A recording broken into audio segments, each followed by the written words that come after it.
नमस्कार दोस्तों, सत श्री अकाल, आदाब। नए लेक्चर में आपके लिए लाया हूँ रिकर्सिव बाइनरी सर्च। तो प्रीवियस लेक्चर में हमने देखा था सिंपल एक बाइनरी सर्च कैसे लिखना है प्रोग्राम।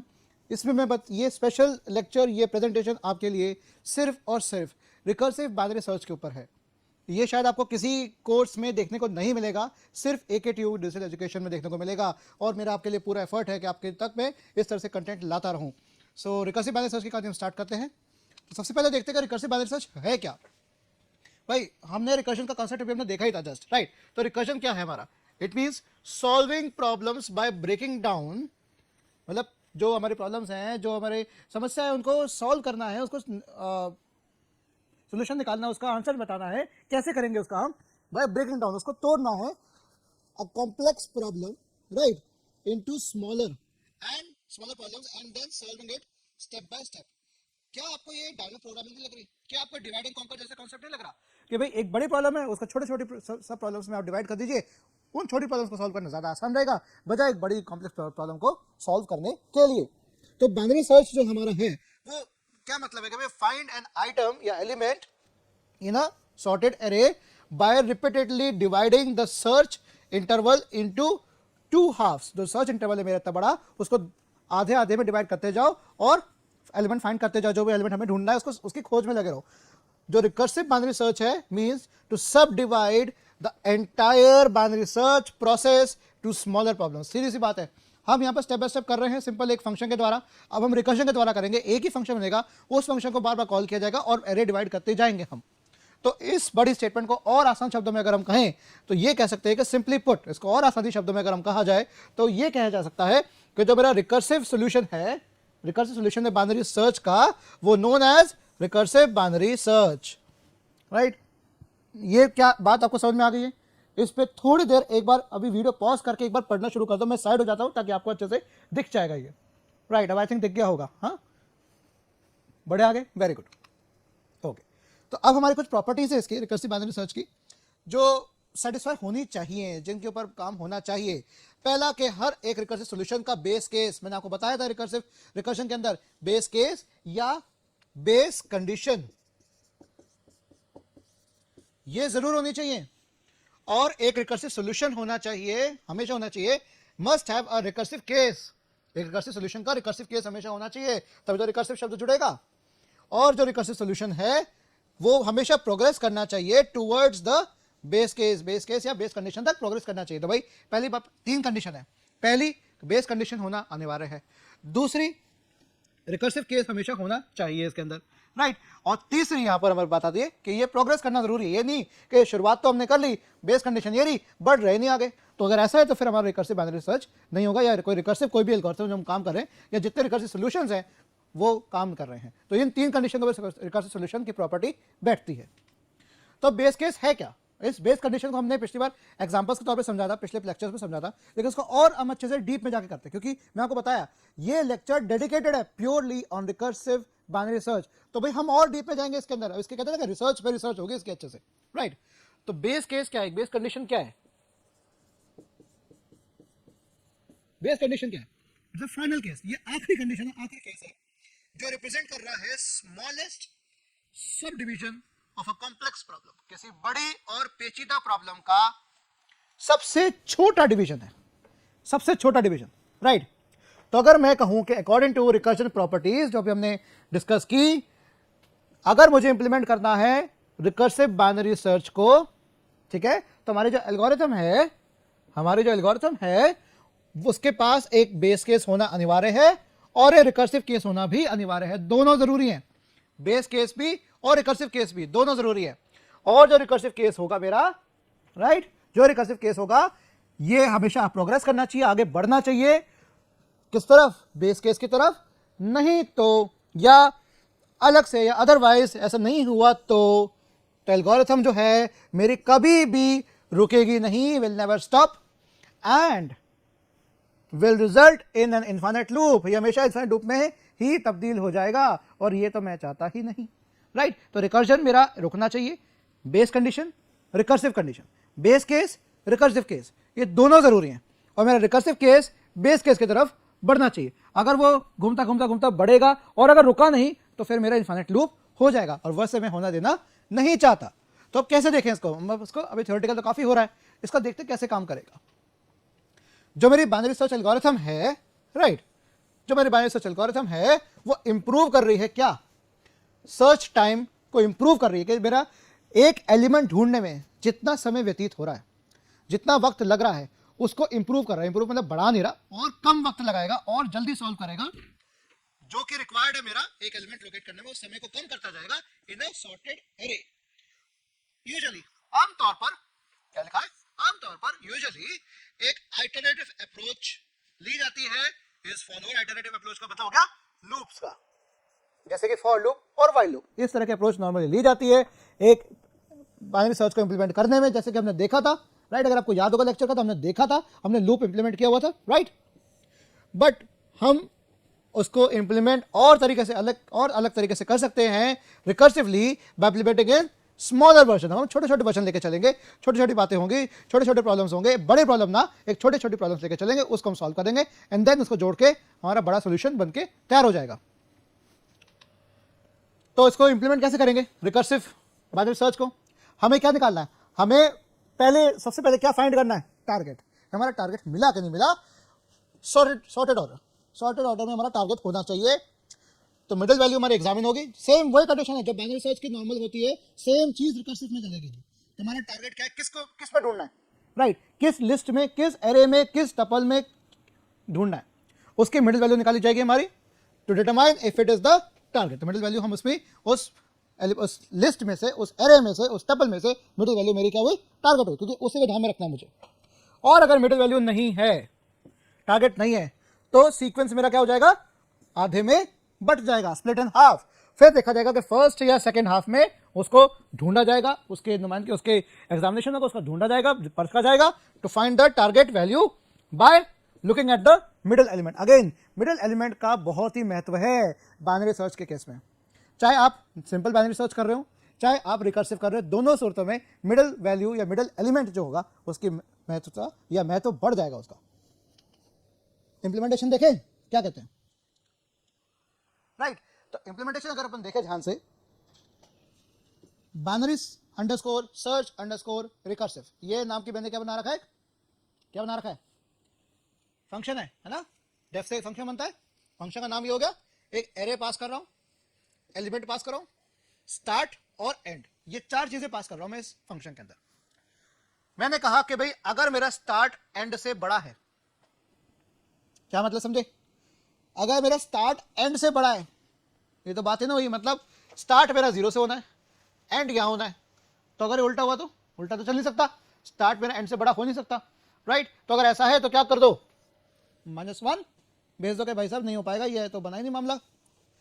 अगर अब एल्स लिखने की जरूरत हमें नहीं पड़ी, क्योंकि यहां पर मैं मेंशन कर रहा हूं मिड की वैल्यू। तो मिड क्या हो गया मेरा, स्टार्ट और एंड दोनों को जोड़कर ये मेरा क्या हुआ, इंटीजर डिवीजन, इंटीजर डिवीजन, या मैं कह सकता हूं फ्लोर डिवीजन। तो फ्लोर डिवीजन किया 2 से, क्या आएगा, इंटीजर में आंसर आएगा मेरे पास। और अगर एलिमेंट मेरा उस एरे के मध्य में है, उस एरे के मिडल एलिमेंट पे बैठा हुआ, मिडल इंडेक्स पे बैठा हुआ है, तो क्या करिए, रिटर्न करो भाई, सीधी सी बात, निकालो, मिल गया तो निकलो, आओ। अगर मेरा एलिमेंट सेम चीज हो रही है, देखिए ये रिकर्सिव अभी देखो कैसे काम कर रहा है, अभी तक तो आपका सेम है, राइट, सिंपल बाइनरी सर्च का एकदम सेम है आपका। अब क्या हो गया, एरे के मिड से अगर एलिमेंट छोटा है, तब देखिए क्या कर रहा हूं मैं, रिटर्न कर रहा हूं, क्या रिटर्न कर रहा हूं, बाइनरी अंडरस्कोर सर्च रिकर्सिव, इसी फंक्शन को मैं कॉल करने का प्रयास कर रहा हूं विद एरे, राइट, और एलिमेंट और स्टार्ट और एंड में क्या दूंगा, बताओ क्या दे रहा हूं, मिड -1 है ना। क्या देखा था हमने, एल्गोरिथम देख चुके, बाइनरी सर्च की प्रीवियस लेक्चर में एल्गोरिथम हम देख चुके, तो आपको पता लग गया अगर लेफ्ट साइड में है तो स्टार्ट से लेकर मिड -1 तक, मिड के -1, स्टार्ट से लेकर मिड से -1 तक, तो मिड से -1 मेरा आ गया पर, राइट। एंड देन एल्स, अगर ऐसा नहीं है, इसका मतलब एलिमेंट मेरा बड़ा है किससे, उस मिडिल इंडेक्स पे बैठे हुए एलिमेंट से। अगर वो बड़ा है सर्च करने वाला, तो हम क्या करेंगे, बाइनरी सर्च रिकर्सिव, और एरे पास किया, एलिमेंट पास किया, और अब स्टार्ट क्या बदल जाएगा, mid +1, mid +1 towards and, mid +1 and, देखो ध्यान से करो, लेफ्ट साइड होगा तो क्या होगा, स्टार्ट मिड -1 तक, और राइट साइड हुआ तो मिड +1 से लेकर n-1 तक, राइट।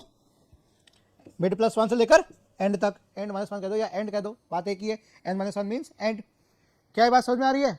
सिंपल सा फंडा है। दोनों सूरतों में, दोनों केस में कोई भी केस आएगा, लेफ्ट होगा राइट होगा, दोनों में एल्गोरिथम कॉल होगी, फिर से होता जाएगा। तो मेरा अब नंबर ऑफ लाइंस मेरा कम हो गया, अगर मैं स्पेसेस हटा दूं तो मेरा नंबर ऑफ लाइंस मेरा काफी कम हो गया। 1 2 3 4 5 6 7 8 9 10, 10 लाइन का प्रोग्राम बन गया। अगर मैं ये इनको भी अगर जोड़ दूँ तो मेरे 2 स्पेसेस या 2 खाली जगह छोड़ दिए तो इसको भी मैं 12 कर सकता मैक्सिमम। तो मेरे 10 लाइन से इफेक्टिव लिखी हुई है, 2 मेरे स्पेसेस हैं, तो मेरे 12 लाइन्स हो गए टोटल। तो पिछले अगर प्रोग्राम से अगर देखा जाए, पिछले लेक्चर अगर आप देखे जाके, तो उसमें आपको दिख जाएगा कि वो कितना बड़ा प्रोग्राम लग रहा था, राइट। तो प्रोग्राम की लेंथ मेरी शॉर्ट होगी। अब बस मुझे क्या करना है, इसमें क्या रहेगा, अब इस फंक्शन को कॉल करना है, एरे देनी है, एलिमेंट देना है और स्टार्ट और एंड बताना है, बस सीधी सी बात। सो अब सबसे पहले क्या हुआ, अब इसको, इस कोड को हम आराम से देखते हैं एक एक करके। सबसे पहले पहला चीज क्या है, ये चीज वी एग्जिट। सबसे पहले ये चीज आ रही है, हम एग्जिट करें रिकर्जन को अगर मेरा स्टार्ट एलिमेंट की वैल्यू ज्यादा है दैट द एंड एलिमेंट। सीधी सी बात है, पहला काम हमने ये किया। ऐसा क्यों किया, क्योंकि जो सिचुएशन हमारी ऐसी है, ये ऐसी अगर तभी होगी जब एलिमेंट मेरा एरे में है, होगा ही नहीं, एग्जिस्ट नहीं कर रहा, राइट। और ऐसा कैसे हो रहा है, व्हाट हैपेंस इज दैट हम खत्म कर देते हैं अपना मामला, we end up with only 1 element in the current sub array.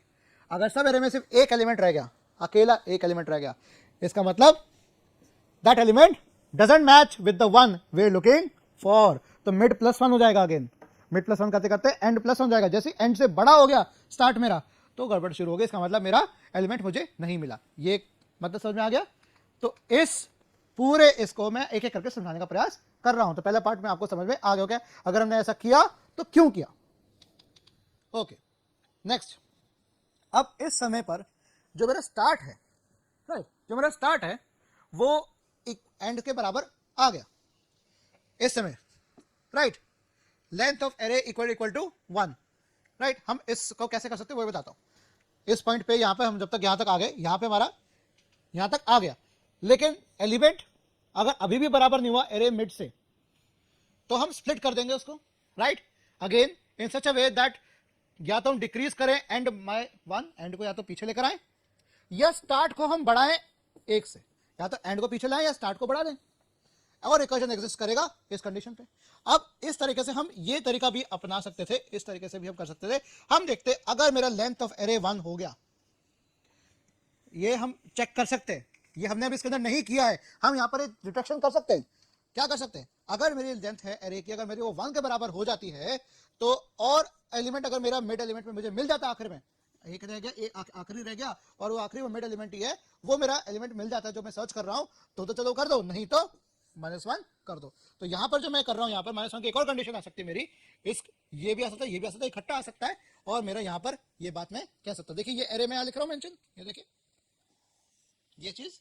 अब इस चीज को मैं यहां पे भी ऐसे मेंशन एक इफ स्टेटमेंट और लगा सकता हूं, और लेंथ अगर एरे इक्वल टू 1 है तो मेरा ये भी पॉसिबल है। क्या कहते हो इस बात को, ये कर सकते हो अच्छे से, बिल्कुल कर सकते हो। अब इस लेक्चर में अगर आप अच्छे से ध्यान दोगे, आप एक प्रोग्राम खुद बना लोगे, सिर्फ कॉपी करना नहीं रह जाएगा, दिमाग से कॉपी करोगे, दिमाग लगा के खुद बनाओगे, अलग तरीके से बना सकते हो आप। ओके, अब बाकी का जो कोड है वो चेक कर रहा है, does the check middle element, वो कर रहा है, चेक कर रहा है मिडल एलिमेंट को, क्या वो जो नंबर हम खोज रहे हैं वो मिडल से छोटा है या बड़ा है। कंटिन्यू करो सर्च को, ढूंढना अपना कंटिन्यू रखो, जारी रखो in the appropriate half of the array logic. तो check middle element, continue search in appropriate half of the array, इस तरह के लॉजिक पे काम करना शुरू कर देता है बाकी का कोड। अगर छोटा है तो लेफ्ट साइड, बड़ा है तो right side. We find the index of the middle element, हाँ, और हम चेक भी कर रहे हैं साथ साथ क्या वो एलिमेंट जो हम सर्च कर रहे हैं मैच कर रहा है कि नहीं कर रहा है। तो हम ये कर रहे हैं, राइट, ये वाला चीज mid equals to again start plus end divide by 2। ये कौन सा डिवीजन है, इंटीजर डिवीजन है, ये निकाल लिया हमने। और एलिमेंट मेरा क्या होगा, इक्वल टू एरे मिड, तो क्या करेगा, रिटर्न मिड, ये रिटर्न कर देगा। कि इसके अंदर हम क्या कर रहे हैं, हमने यहाँ पर कोड का काम कर रहा है, वहां कह रहा है कि भैया कहां पर क्या मिलेगा, राइट, मिडिल एलिमेंट को चेक करो, और अगर वहां मिलता है तो बल्ले बल्ले, नहीं मिलता तो एप्रोप्रिएट हाफ में जाओ। अब एप्रोप्रिएट हाफ में कैसे जाएगा, कुछ इस प्रकार जाएगा जी, continue the search in the left half, continue the search in the right half. अगर छोटा है तो लेफ्ट में जाएगा, बड़ा है तो राइट में जाएगा, right. If it doesn't check, we check whether the element is smaller और क्या, स्मॉलर और larger than the middle element. देखो क्या किया हुआ है, इफ अगर एलिमेंट मेरा एरे मिड से छोटा है, मतलब उस एरे या उस लिस्ट की मिडल एलिमेंट नाम के मिडल जो इंडेक्स पे जो एलिमेंट बैठा है उससे अगर वो एलिमेंट छोटा है जो हम ढूंढ रहे हैं, तो आप किस में जाओगे, लेफ्ट साइड में जाओगे, स्टार्ट से लेकर मिड -1 तक। बताया था ना, ये 0 है, या मैं कहूं इसको हटा के करूं स्टार्ट, ठीक है, फिर ये आ गया मेरा एंड और ये आ गया मिड, यहां तक मिड -1, यहां तक मिड +1। अगर लेफ्ट साइड मिला तो स्टार्ट से लेकर मिड -1, और इसके आगे राइट साइड मिला बड़ा है तो मिड +1 से एंड तक। यही चीज हो रही है, हर बार ऐसा छोटा होता जाएगा, हर एक के 2 पार्ट बनते जाएंगे, एक इधर, फिर हर बार एक इधर, इस तरह से बनता जाएगा, तो इसका टुकड़े होते जाएगा जब तक हमारा सिंगल एलिमेंट नहीं आ जाता, तब तक होता रहेगा, या जब तक एलिमेंट नहीं मिल जाता। तो ये मेरा इंप्लीमेंटेशन हो गया। अब हम क्या दे रहे हैं, पकड़ा था डेटा इसको कि भाई समझ तो आ गया, अब इसको डेटा पकड़ाया जाता है। डेटा क्या देता है, let's go head and run this algorithm. आप इस एल्गोरिथम को रन करिए अभी, राइट, अभी साथ साथ करते हैं। अब स्लाइट मॉडिफिकेशन देते हैं, थोड़ा सा मॉडिफाई करते हैं कि भाई जो हमारा जो मॉडिफाई क्या कर रहे हैं कि हमारा प्रिंट आउट जो आना चाहिए वो कुछ इस तरह से आएगा, भाई कौन सी सब एरे करंटली काम कर रहा है, ये मैंने करने का सोचा, राइट। तो ये थोड़ा मैंने चेंज किया, आप इसको देख सकते हैं। एलिमेंट का सर्च कर रहा हूँ 18, 1 2 5 7 13 15 16 18 24 28 29, राइट, यहां पे सर्च हो रहा है। और प्रिंट सर्चिंग फॉर एलिमेंट, ये मैंने क्या इस्तेमाल किया है, एफ स्ट्रिंग। क्या इस्तेमाल किया है, एफ स्ट्रिंग। ये एफ स्ट्रिंग क्या बता रहा है, जो ये एलिमेंट है ये यहाँ प्लेस होल्डर का काम कर रहा है, तो ये 18 यहाँ रिप्लेस हो जाएगा, इससे इसकी वैल्यू से रिप्लेस हो जाएगा, तो आ जाएगा सर्चिंग फॉर 18 और उसके बाद नेक्स्ट लाइन से आ जाएगा इंडेक्स ऑफ 18 और देख, चूंकि इसके आगे मैंने कोलन लगा रखा है और इसके आगे देखिए मैंने क्या कर रखा है, क्या लगा रखा है मैंने, ये लगा रखा है। इसका मतलब क्या हुआ कि मैं इस पूरी लाइन को 2 भाग में तोड़ रहा हूं, राइट। इससे आउटपुट पे कोई फर्क नहीं पड़ेगा, लेकिन हाँ पाइथन को बता दिया कि भाई ये एक बड़ी लाइन है, लेकिन मैं इसके दूसरा भाग नीचे लिख रहा हूँ, इसको अलग करके रख रहा हूँ। तो दोबारा सर्च के एल्गोरिथम को कॉल किया, एरे एलिमेंट, एरे ये पास हो गया, एलिमेंट ये पास हो गया, 0 से शुरुआत की और एंड क्या दिया, लेंथ ऑफ एरे, ये पास कर दिया।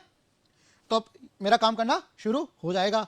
अब जब होना शुरू हो जाएगा, देखिए अब सब एरे कैसे काम कर रही है। देखिए सबसे पहले स्टेप वाइज हो रहा है, देखिए अब मैं जो आउटपुट दे रहा हूँ स्टेप वाइज दे रहा हूँ मैं, ठीक है। स्टेप वाइज कैसे दे रहा हूँ, कोड कैसे रिजल्ट कर रहा है, सब एरे इन स्टेप 0। स्टेप 0 में क्या है मेरा, 1 से लेकर 29, कितने एलिमेंट है मेरे, कोई बताएगा कितना है, बताओ। 1 2 3 4 5 6 7 8 9 10 11, तो 11 एलिमेंट है, मतलब 0 से लेकर 10 तक, यही है 0 to 10। तो पहले 10 एलिमेंट्स हो गए।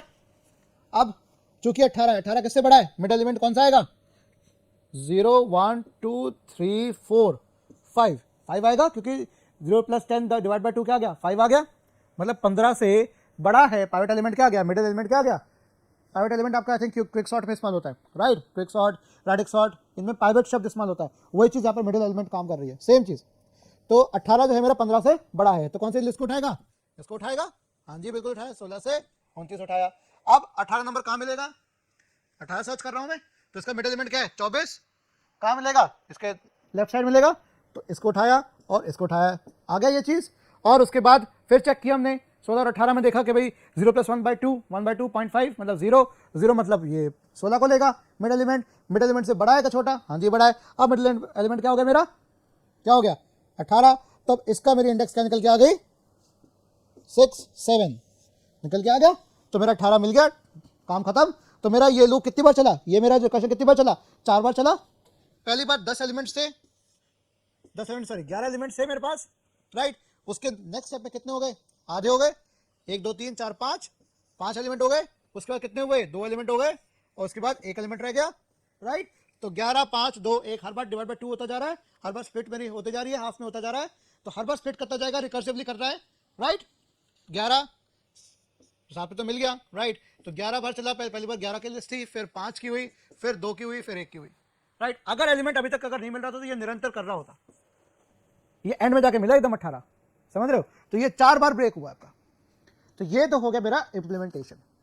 और इस इंप्लीमेंटेशन से और बात क्लियर होकर समझ में आती है, how it halves the search space in each iteration, getting closer and closer, पास आता जा रहा है उस एलिमेंट के जो हम ढूंढना चाह रहे हैं। अगर मैं सर्च करना ट्राई करूं उस एलिमेंट का जो इस लिस्ट में या एरे में है ही नहीं, तो क्या होगा। अभी तक हमने 18 सर्च किया था, 18 था, और वो 7 नंबर पे मुझे मिल गया, 7th इंडेक्स पे मुझे मिल गया। अब इसमें तो है ही नहीं, क्या सर्च कर रहा हूं, 20 है ही नहीं, एरे मैंने ये पास की हुई है, और 20 मेरा कहीं नहीं मिलेगा आपको। कितने लेंथ की है, 0 1 2 3 4 5 6 7 8 9 10 11 12 13 14 और 15, मतलब 16 से लेकर 15 तक के नंबर्स है, मतलब 16 नंबर है टोटल।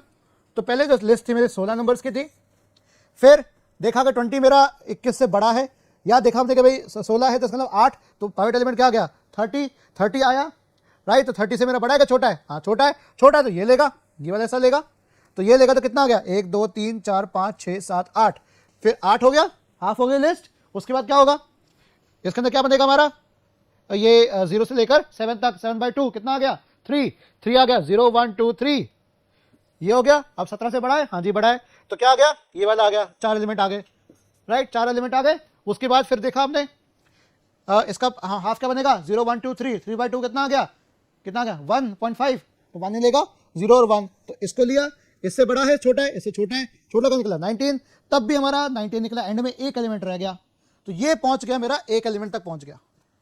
समझ रहे हो बात को, सीधा डिवाइड होता जा रहा है डायरेक्ट हमारा, 16 फिर 8 फिर 4 फिर सीधा 1, सीधा।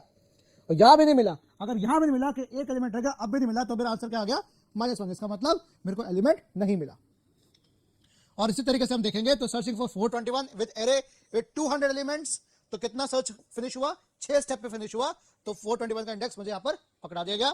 अगर 1800 सर्च कर रहा हूं, एरे 1500 एलिमेंट की एरे है, और उसमें सर्च 11 स्टेप में हुआ, और मुझे 1800 कहीं नहीं मिला, तो -1 आया।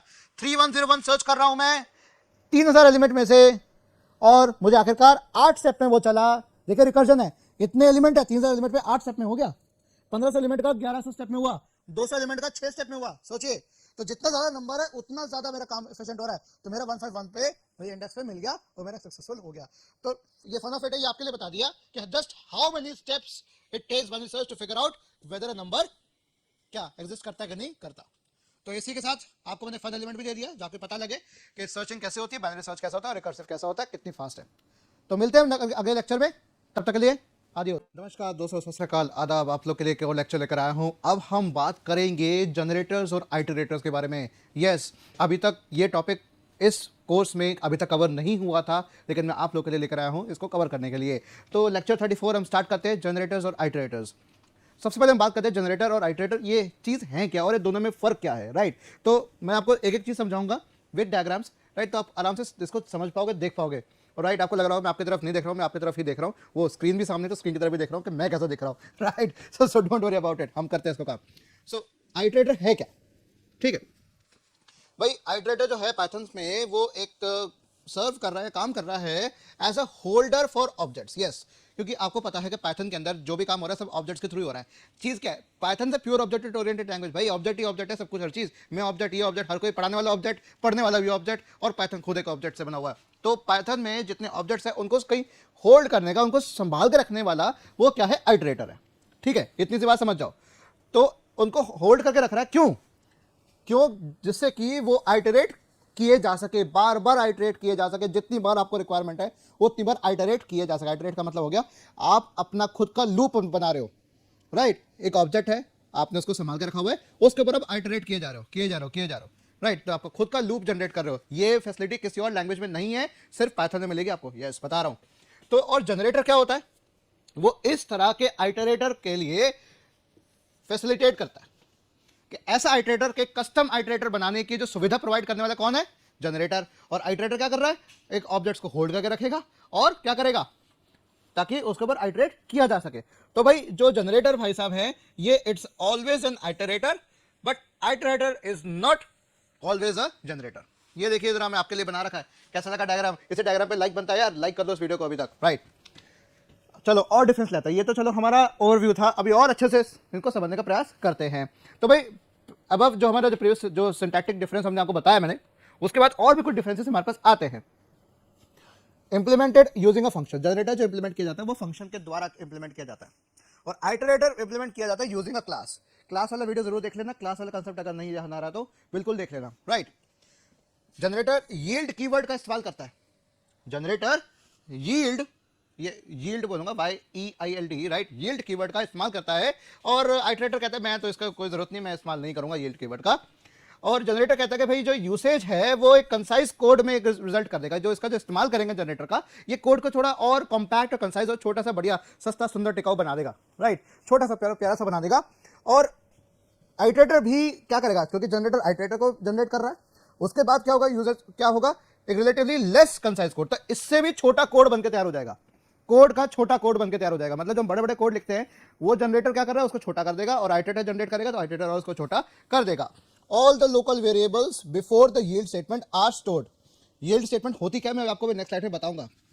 इस स्टेटमेंट, जो भी यील्ड स्टेटमेंट आप दे रहे हैं, इससे पहले के जितने वेरिएबल्स हैं वो सारे स्टोर कर लिए जाते हैं, किस केस में, जनरेटर के केस में। पर आइटरेटर के केस में कोई भी लोकल वेरिएबल्स का इस्तेमाल नहीं होता है, सिर्फ जनरेटर ही है जो लोकल वेरिएबल्स का इस्तेमाल करता है और कोई नहीं करता है। अब बात करते हैं यील्ड कीवर्ड के, जो हम काफी देर से चर्चा कर रहे हैं। ये यील्ड कीवर्ड है क्या भाई, राइट, इतनी बड़ी अंग्रेजी आपने लेकर आया हूं मैं, हाँ। तो यील्ड कीवर्ड है क्या, एक कीवर्ड है पाइथन में जो कि इस्तेमाल होता है क्या, रिटर्न करना फंक्शन से बिना डिस्ट्रॉय किए उसके स्टेट ऑफ लोकल वेरिएबल, उसके लोकल वेरिएबल के स्टेट को डिस्ट्रॉय किए बिना फंक्शन से रिटर्न कर दे, वैल्यू को रिटर्न कर दे। एंड जब वो फंक्शन कॉल होता है तो उसका जो एग्जीक्यूशन स्टार्ट होगा वो लास्ट यील्ड स्टेटमेंट से होगा। अभी समझेंगे, डोंट वरी गाइस। आपने मेरे लेक्चर्स अगर देखे हैं तो मैं पहले थोड़ी सी अंग्रेजी बताता हूँ, थोड़ी थ्योरी बताता हूँ और प्रैक्टिकल ज्यादा लेकर आता हूँ, तो डोंट वरी, इसको बात को ध्यान में रखना। क्या कह रहा है ये यील्ड कीवर्ड, क्या करता है, फंक्शन से कुछ रिटर्न करेगा, उसके जो लोकल वेरिएबल होंगे, उस फंक्शन के अंदर जो लोकल वेरिएबल होंगे उसकी स्टेट को डिस्ट्रॉय किए बिना, और जब वो फंक्शन कॉल होता है तो एग्जीक्यूशन स्टार्ट होगा, वो यील्ड स्टेटमेंट से ही शुरू हो जाएगा, वो फंक्शन को पूरा शुरू से लेकर अंत तक नहीं पढ़ेगा, वो यील्ड स्टेटमेंट जहां भी आएगी वहां से पढ़ना शुरू करेगा। और कोई भी फंक्शन जिसके अंदर यील्ड कीवर्ड है उसको हम क्या कहते हैं, जनरेटर। क्या कहते हैं, जनरेटर। तो जनरेटर किससे शुरू होता है, हमेशा किस में इंप्लीमेंट होता है, फंक्शंस के अंदर होता है। अभी हमने देखा था, ये देखो, यूजिंग अ फंक्शन। तो जिस फंक्शन में यील्ड कीवर्ड दिख जाए आप लिख लीजिए उसको कि वो एक जनरेटर है। Yield is what makes a generator. Yield ही है, ये कीवर्ड ही है जो एक फंक्शन को जनरेटर बनाता है। और ये yield keyword is less known of, मतलब बहुत कम चर्चा में रहता है। कहते हैं ना कि भाई अंडरडॉग्स है, इसके साथ चर्चा नहीं, इसके कोई बात नहीं करता। भाई अगर आप आईटी इंडस्ट्री में काम कर रहे हैं, अगर आप इस फील्ड में काम कर रहे हैं, जनरेटर आईटी में बहुत इस्तेमाल होता है भाई, आईटी में डेवलपमेंट में बहुत इस्तेमाल होता है। आपको जो पढ़ाया जाता है कि सिलेबस में इसका जिक्र है ही नहीं, और जिसने सिलेबस बनाया उसको भी नहीं पता। मैं आपको सब बता रहा हूँ, जिसने सिलेबस बनाया उसको भी नहीं पता, लेकिन मैं आपके लिए यहाँ पर सिलेबस में लेकर आ रहा हूँ यहाँ पर, ताकि आपको पता चले। इसका यूसेज ज्यादा बताइए, देखिए कितने बाद में जाके इंक्लूड किया गया, जो मॉड्यूल है उसमें बहुत बाद में जाके आता है जनरेटर आइटरेटर, तब तक तो भाई कोई पढ़ता भी नहीं है, right. But has a greater utility which one can think of. अब देखते हैं इसकी यूटिलिटी किस प्रकार, बहुत ज्यादा अच्छी अच्छी बातें कही जा रही है इसके बारे में। लो जी, अब हम एग्जांपल लेते हैं सीधा। अब आप और हम मिलके क्रिएट करते हैं जनरेटर, ठीक है, जो कि जनरेट करेगा all the non negative numbers up to the specified positive number. सारे नॉन नेगेटिव नंबर जनरेट करने एक पॉजिटिव नंबर तक, ठीक है। रिमेंबर, ध्यान रखने वाली बात है, रिमेंबर दैट, ये ध्यान रखने वाली, याद रखने वाली बात है कि जो रिटर्न स्टेटमेंट होगा वो टर्मिनेट करेगा फंक्शन के एग्जीक्यूशन को। रिटर्न स्टेटमेंट हमेशा फंक्शन के एग्जीक्यूशन को टर्मिनेट करता है, वो एंड में आता है हमेशा एंटायरली। जबकि जो यील्ड स्टेटमेंट है वो सेव करेगा फंक्शन की स्टेट को और रिज्यूम करेगा उसका एग्जीक्यूशन जहां से वो स्टार्ट हुआ था। यील्ड स्टेटमेंट क्या करता है, फंक्शन को टर्मिनेट नहीं करेगा, वो वहां तक आएगा, फंक्शन के स्टेट को बचा के रखेगा, सेव करके रखेगा, और जितनी बार कॉल होती जाएगी वहीं से कॉल होता जाएगा कि भाई फंक्शन चालू है अभी मेरा, और आगे काम करना शुरू कर देगा। सीधा एग्जांपल देखें, राइट, ये आपके लिए बेहतर एग्जांपल लेकर आया हूं। इसके लिए लाइक बनता है कि नहीं बनता है, यस कर दो लाइक अभी अभी अभी, very good. Function to generate all the non negative numbers up to the given non negative numbers, ये हमें करना है भाई। डेफ कीवर्ड है फंक्शन का, अप टू एन, राइट, ये बना रहा हूं। फॉर लूप चलाया, आई जो मेरा वेरिएबल है, आइटरेटर वेरिएबल है, रेंज n+1। तो अच्छा, ये आपको पता है रेंज n+1 का मतलब क्या हो गया। अगर मैं रेंज 10 लिख रहा हूं तो इसका मतलब क्या हो गया, इसका मतलब हो गया 0 से लेकर 10 तक चलेगा, 0 to 9 चलेगा, और 0 to n+1 करूंगा, n+1 लिखा तो मींस क्या होगा 0 to n+1, ये क्या मतलब हुआ 0 से लेकर n+1, इसका मतलब n भी कवर होगा, 0 से लेकर n तक कवर होगा।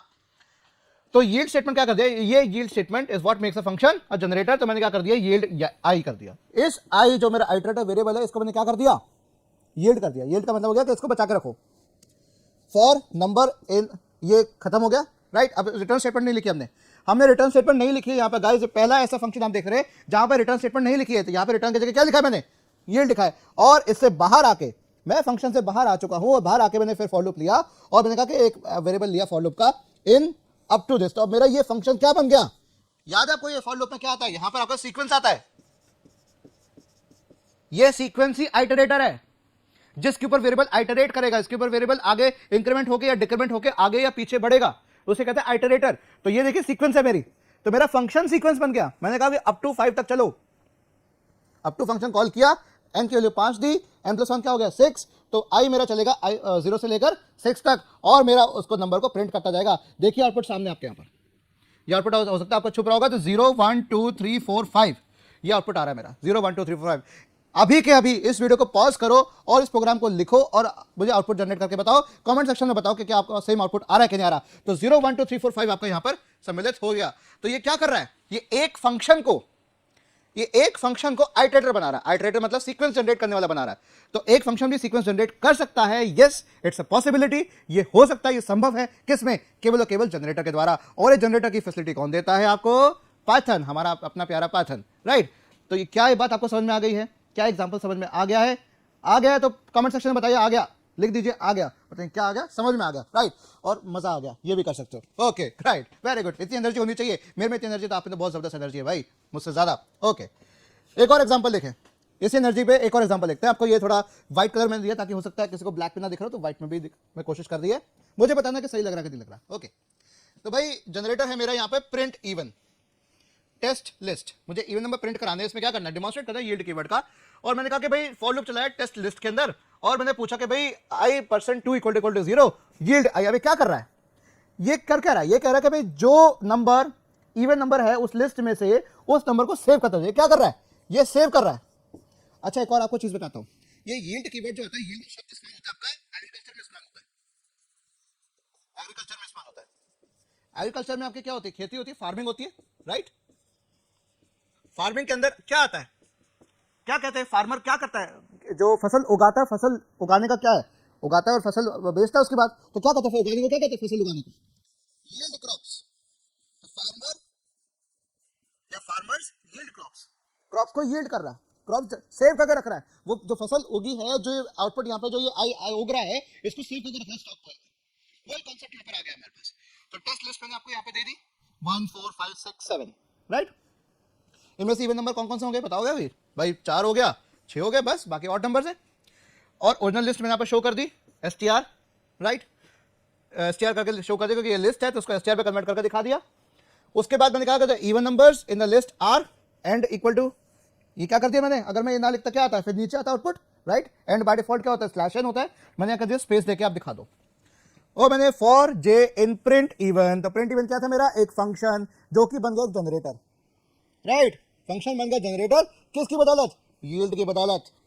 और मैंने बस इसको जनरेट कर दिया, देखिए मेरे पास सामने आउटपुट टड़ा आ गया। तो मेरा ओरिजिनल लिस्ट क्या है, कुछ इस तरीके से। मैंने क्या किया, टेस्ट लिस्ट जो मेरी ऐसे शो हो रही है आपकी, देखिए टेस्ट लिस्ट मेरी ऐसे ब्रैकेट पे शो हो रही है, तो मुझे ब्रैकेट के साथ दिखाना है। तो टेस्ट लिस्ट क्या है, एक लिस्ट है, तो list with brackets he show होगी हमेशा राइट।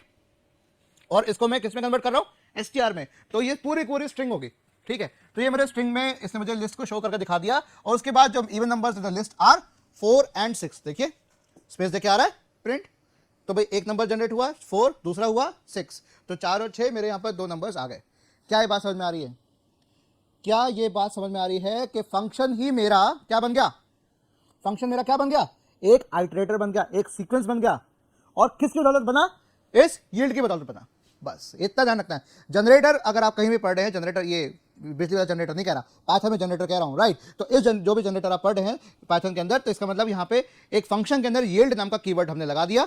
रिटर्न स्टेटमेंट की बजाय हमने यील्ड कर दिया कि यहाँ पे तो हम नॉर्मल क्या करते हैं, रिटर्न आई करते थे, नॉर्मल हम ये करते हैं कि जो भी आबार आ रहा है उसको रिटर्न करते जाओ, जो नंबर इवन नंबर है यही कर रहे होते हैं। तो इसकी जगह हमने क्या करते हैं, यील्ड कर दिया, और जैसे यील्ड कर दिया तो मेरा क्या बन गया, एक आइटरेटर बन गया। ये आइटरेटर बना रहा है जनरेटर, ये मेरा ये जनरेटर बन रहा है मेरा, ये आइटरेटर वही बना रहा है। देखिए अब देखते हैं आइटरेटर का कंसेप्ट भी देखते हैं। अब ये जनरेटर समझ में आ गया आपको, राइट? आइटरेशन बना रहा है, हाँ? इसकी जनरेशन से आइटरेटर मेरा बनके तैयार हो गया, फॉर लूप में चल गया, उसके ऊपर लूप चलाया जा सकता है, आप वाइल लूप भी चला सकते हैं, इसके ऊपर ट्राई कर सकते हैं आप इसके ऊपर, राइट? चलिए एक और एग्जांपल देखते हैं आपके लिए, आपके लिए ढेरों एग्जांपल्स लेकर आ रहा हूं, राइट? तो चिंता नहीं करनी, हाँ बस एंजॉय करना प्रोग्रामिंग को। क्या कर रहा है ये, जनरेट करना है स्क्वेयर्स फ्रॉम 1 to 100, 1 से लेकर 100 के नंबर्स के स्क्वेयर्स जनरेट करने हैं using yield and therefore generator. Obviously yield करोगे तो जनरेटर होगा, तो एक इनफाइनाइट जनरेटर फंक्शन हम बना रहे हैं जो कि अगला स्क्वायर नंबर जनरेट करेगा, और स्टार्ट किससे हो रहा है, 1 से। तो मैंने कहा कि भाई डिफाइन कर दिया फंक्शन को नेक्स्ट स्क्वायर, और कुछ नहीं ले रहा अंदर में, और मैंने कहा i = 1, और मैंने कहा एक इनफाइनाइट लूप दे रहा हूं मैं, ये इनफाइनाइट लूप दे रहा हूं, ध्यान रखिए वाइल ट्रू, ये हमेशा ट्रू रहेगा। यील्ड i × i का स्क्वायर, i 1 से स्टार्ट कर रहा हूं, और हर बार i को मैं इंक्रीमेंट कर रहा हूं, तो नेक्स्ट एग्जीक्यूशन रिज्यूम हो रहा है वो यहां से रिज्यूम होगा, जैसे यील्ड आ रहा है यील्ड के बाद से रिज्यूम होगा हर बार, ये यहां पे घूम के हर बार नहीं आएगा, 1 से नहीं आएगा, जैसे यील्ड आ गया यील्ड के बाद से शुरू होगा। ये होगा ड्राइवर कोड। तो जो ये मैं लिख रहा था ना, ये चीज, ये क्या था, ये ड्राइवर कोड था, ये क्या था, ड्राइवर कोड था। क्या लिख रहा हूं मैं यहां पर, ड्राइवर कोड, मतलब ये कोड इस फंक्शन को ड्राइव कर रहा है, चला रहा है, तो ये ड्राइवर कोड, ये ड्राइवर कोड क्या हो गया, ये मेरा लूप इस फंक्शन को चला रहा है। मैंने कहा कि for num in next square में जाओ, नंबर उठाओ, और अगर नंबर मेरा 100 से बढ़ गया तो ब्रेक होके बाहर आ जाओ, बाहर आके सीधा क्या लिख दिया मैंने, प्रिंट नम। जैसे मेरा नंबर 100 से ऊपर जाएगा तो बाहर आ जाएगा। अब कर क्या रहा है यहाँ पर, नेक्स्ट स्क्वायर जनरेट कैसे कर रहा है, देखिए 1 4 9 16 25 36, इस तरह से 1 से लेकर 100 तक जो हमारे स्क्वायर्स हैं, 1 से लेकर 10 तक के जो स्क्वायर्स हैं वो यहाँ जनरेट कर रहा है, राइट? 100 करूंगा 100 भी कर सकता हूँ यहाँ पर मैं, राइट? यहाँ पर मैं 100, ये 100 से ज्यादा मैं यहाँ पर 1000 कर दूंगा, 10,000 कर दूंगा, तो 10,000 तक के नंबर जनरेट करता हूँ, हर बार का स्क्वायर क्रिएट हो रहा है आपका। तो इस तरीके से आपका ये देखिए 1 का स्क्वायर, 2 का स्क्वायर, 3 का स्क्वायर, लिखूं क्या और लिखूं, बताओ? नहीं लिखना, कर लोगे अपने आप, दिख रहा है ना ये चीज, राइट? इस तरह से 5 स्क्वायर, 6 स्क्वायर, राइट? 7 8 9 10, तो 1 से लेकर 10 तक के नंबर्स हो गए मेरे ये पूरे, राइट? और उनके स्क्वायर्स हो गए। तो इस तरह से हमने एक फंक्शन को जनरेटर बनाया यील्ड कीवर्ड के द्वारा। यील्ड आप घुसाओगे फंक्शन में तो क्या बन जाएगा, वो जनरेटर बन जाएगा। उस जनरेटर को आप एक फॉर लूप के थ्रू आइटरेशन कर सकते हो आराम से। बस वही करने का प्रयास यहाँ पर आपके सामने किया गया। तो आपको मैंने कई एग्जांपल दे दिया, आपको मैंने एक ये एग्जांपल दिया, ये एग्जांपल दिया, और ये और दिया, राइट? वीडियो को पॉज करके आराम से प्रोग्राम लिख लेना। आजकल तो खैर वीडियो से ही आप कोडिंग कॉपी करके निकाल सकते हो, बहुत सारे आजकल ब्लैक बॉक्स नाम का क्रोम एक्सटेंशन है, वो आप इस्तेमाल कर सकते हो, चेकआउट कर सकते हो आप उसको, राइट? अब हम आते हैं आइटरेटर पे सीधा। आइटरेटर कुछ एग्जांपल्स देखते हैं। तो आइटरेटर में यहाँ पर एक आइटर मेथड होता है। अब ये मैंने क्या लिखा हुआ है, ये एक्चुअल में डबल अंडरस्कोर है, ये एरियल फॉन्ट है, तो या सॉरी कैलिब्री फॉन्ट है, कैलिब्री फॉन्ट में कुछ इस प्रकार ही आता है। तो ये डबल अंडरस्कोर आइटर, कुछ इस तरह से डबल अंडरस्कोर आइटर डबल अंडरस्कोर ऐसे करके, सॉरी इस तरह से आएगा। मैं इसको दोबारा लिख देता हूं, जैसे आपने क्लास वाली वीडियो में पढ़ा था इनिट वाला फंक्शन, राइट? ये देखिए जैसे आपने क्लास वाली वीडियो में इनिट पढ़ा था, अच्छा ओके, ये नहीं आएगा यहां पर, राइट? इस तरीके से। तो जो नाम है मेरा डबल अंडरस्कोर आइटर डबल अंडरस्कोर, और आगे फंक्शन का सिंबल हो गया। ये जो मेथड है, ये मेथड क्यों कह रहा हूं मैं, क्योंकि ये क्लास में लगता है, राइट? क्योंकि आइटरेशन जो आइटरेटर लगता है वो क्लास के द्वारा इंप्लीमेंट होता है। तो जैसे क्लास के द्वारा इंप्लीमेंट की बात आ गई तो वो फंक्शन का नाम क्या हो गया, मेथड बन गया। फंक्शन मेथड बन जाता है जब वो क्लास के अंदर आता है, सीधी सी बात है। रिटर्न्स द आइटरेटर ऑब्जेक्ट, ये आइटरेटर ऑब्जेक्ट रिटर्न करेगा। ये बहुत जरूरी है, क्यों जरूरी है, रिक्वायर्ड, ताकि हम अलाउ कर सके उस आइटरेटर को, उसको इजाजत दे सके कि वो इसका इस्तेमाल हो सके किसमें, फॉर या इन स्टेटमेंट्स के लिए इस्तेमाल किया जा सके। फॉर या इन स्टेटमेंट्स होती है, मेंबरशिप ऑपरेटर्स होते हैं, इन और नॉट इन, राइट? या फॉर लूप्स हो गए आपके, इसमें इस्तेमाल किया जा सके। और जो नेक्स्ट मेथड है double underscore next double underscore double underscore next double underscore, इस तरीके से, राइट? ये मेथड रिटर्न करेगा नेक्स्ट एलिमेंट को। तो आइटर शुरुआत करेगा और नेक्स्ट क्या करेगा, अलग अगला जो सीरीज का नंबर है वो जनरेट करेगा, next element in the sequence return करेगा। अगर कोई फाइनाइट आइटरेटर है तो जैसे ही वो एंड तक पहुंचेगा, defined by the termination condition, जैसे एंड तक पहुंचेगा, all of the subsequent calls to this method should raise an exception. सीधी सी बात है कि जैसे ही वो एंड तक पहुंच जाएगा, उसके बाद एंड तक पहुंचने के बाद अगर कोई इस फंक्शन को कॉल किया जाएगा, इस मेथड को कॉल किया जाएगा, तो एक्सेप्शन जनरेट होना चाहिए। एक्सेप्शन मतलब गड़बड़ी जनरेट होनी चाहिए, एरर जनरेट होना चाहिए।